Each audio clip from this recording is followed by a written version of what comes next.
Yo, Wazam with y'all boys, man. We're gonna be talking about risk management today, and it's gonna be the ultimate guide on risk management. So let's go ahead and get it done. So yeah, first thing we're gonna go ahead and do though is you're gonna go ahead and find a trade that you want to take. So an instance here, I like this ES trade that I've been looking at. So I drew Fibonacci. So I'm gonna go ahead and go over to the monthly. I'm gonna find the exact low. Looks like it's about here on the weekly. It seems here instead of about here. So I'll draw it from the top all the way to the bottom and drag it out to the right, and then I'm going to go ahead and place it down.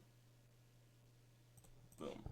I now have Fibonacci retracement levels drawn, and as you can see, these zones are pretty reactive and they are valid. Getting some wicks at the bottom here off of that. Top structure here, having some 4-hour ping pong structure. And you can play some quick 1-hour plays as well. So yeah. So once you guys draw a fib and find the trade that you want, and you guys don't even have to draw a fib, however you guys decide to trade. After you find your trade, we're going to go ahead and talk about account size. So it's going to go ahead and work for a few different ways, whether if you play futures or options. If you play futures, you could pretty much have perfect risk management almost. Only a lot is perfect, but still. Check this out. So if you have a $1,000 account, right? Say you have a $1,000 futures account. Right, and I'll break down the funded as well too.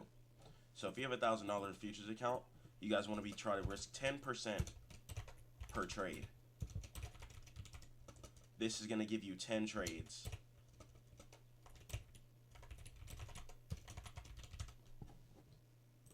So if you guys want to risk 10% per trade, that's going to give you guys 10 total trades before you blow up your entire account.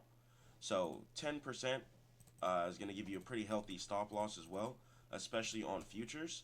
So yeah, you want to be trying to stick to around 5 to 10% of your account per trade. So yeah, that's what you guys want to be sticking to.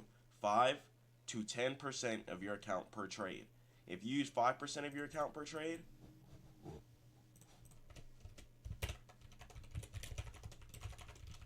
you now have 20 trades. So yeah, it's really up to you guys. You guys would get 20 trades if you have 5% of your account. So yeah. So make sure you guys are continuously sticking to your risk management and following your percentage rules. Now, let's go ahead and talk about funded futures accounts. So if you guys have a, let's say 50K Top Step account, right? How do you manage this? Okay. This is going to be a great tip here. So I've pretty much done all the math as far as like Top Step and stuff like that. So if you guys are on the 50K Top Step, you guys want to be focusing on a cheaper pair, such as like YM, for example. This way you're going to have a much bigger stop loss and you're going to be able to play more contracts since the tick value cost is much lower. So you guys want to make sure that you guys find a cheap and decent pair. So if you're on a 50K Top Step, and really just in general, I really do recommend playing YM if you're on a small account or if you're on a tighter prop firm account. So I recommend you guys playing YM Futures. YM Futures gives small margin, and it's a great mover. So definitely it's one of my favorite pairs to play when it comes to futures, and that's going to be the US 30 for my forex guys and girls out there. So yeah, you guys want to make sure that you find a small margin pair that's a big mover, such as YM, especially if you're on a smaller one, and you guys want to be sticking to the same thing. So if you have a $1,000 drawdown, now it's not possible to have $100 stop loss, but what you guys can do here, since we are in the YM futures, you guys are going to see here that one contract of YM, so a decent YM stop loss from what I've calculated is about 30 to or 20 to 40. So a 40 tick stop loss on YM, which is pretty wide, I won't lie.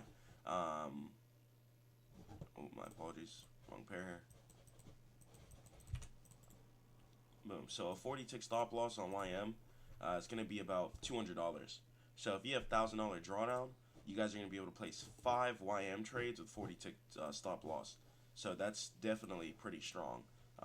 So that's going to be 5 YM trades with 40 tick stop loss equals $1,000. So yeah, make sure you guys are always calculating the math. No matter what pair you guys are playing, find out what a decent stop loss is for you guys. And you can do this by just going to pretty much any entry that you do find. And once you guys have found the entry, then you can go ahead and draw the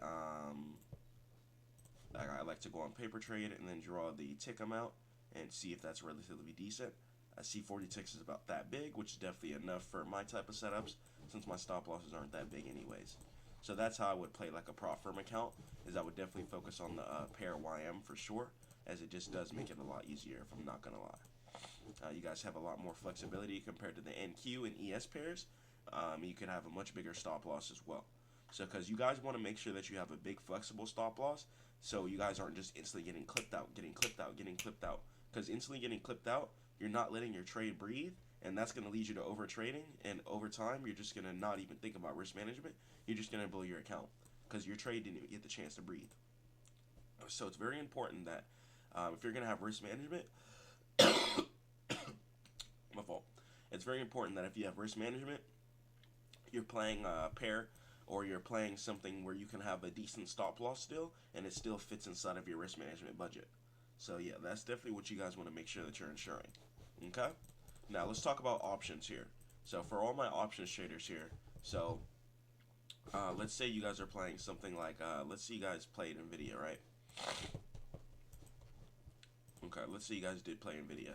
So from here, so say you guys did get in at this low here, okay, and you want to close, let's say about here at this end of this 4-hour structure here. So if you guys wanted to do this, right, this would be perfectly fine. So if you got in at the monthly low, so the amount of contracts that you guys are buying, let's say once again on options again, right? Let's say you have $1,000 account. You want to be trying to use max. You want to be trying to use maximum a fifth of your account size, like per. So if you have $1,000 account, you should be trying to use $200 max as far as options. Or you guys can go a little bit bigger and go $250 max. So $200 to $250 max.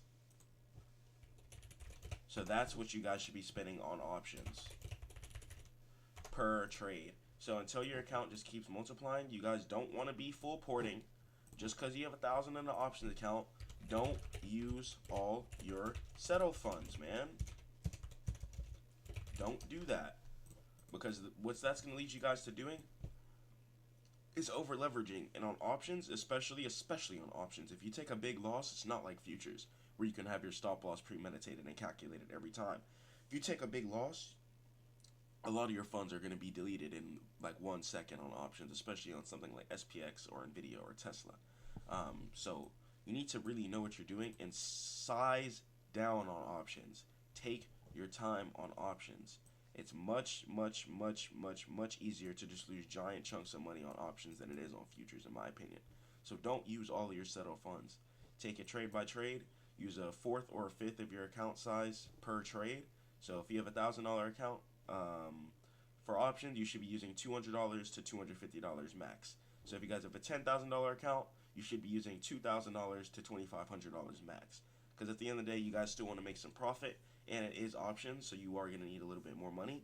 But still, you don't want to be using all of your settled funds, and you just want to keep taking consistent wins over time in order to scale your account in a proper way.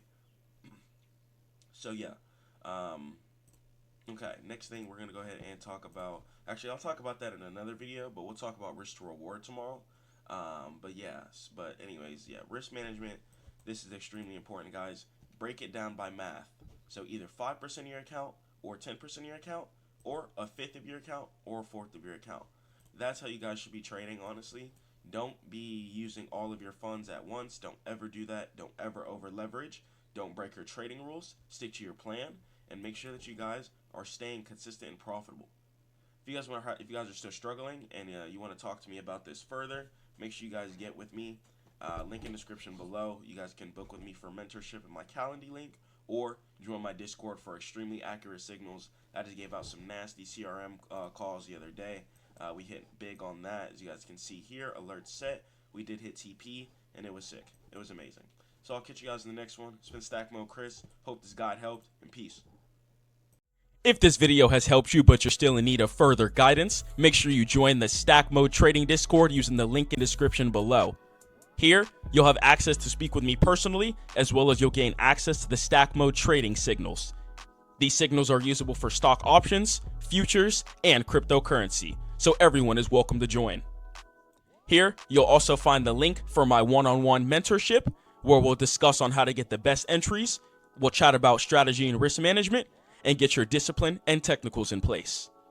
If you guys are ready to change your lives and become profitable traders, then inshallah, sign up with me and let's do it.